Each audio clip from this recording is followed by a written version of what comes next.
talaga ang game na sobrang emotional damage talaga para sa akin. Ito, tingnan nyo naman, titipihan nila ako dito. Ayun, medyo nakakapikon to at inulit pa talaga nila. Tingnan nyo. Nandyan pala yung Franco sa likod at nahuli na naman ako. At tingnan nyo naman, massacre talaga yung nangyari dito. Hindi pa ako patay pero tinitipitipihan na ako. At ayan po, dalawa na sila nagtipi-tipi sa akin. Napakatindi naman talaga.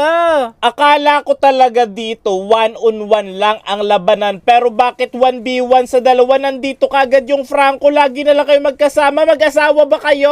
Ayan, tinitipitipihan na naman nila ako. Sobrang nasasaktan na ako emotionally dahil sa mga ginagawa sa akin ito ni Franco. Ayun, ayaw talaga ako tigilan.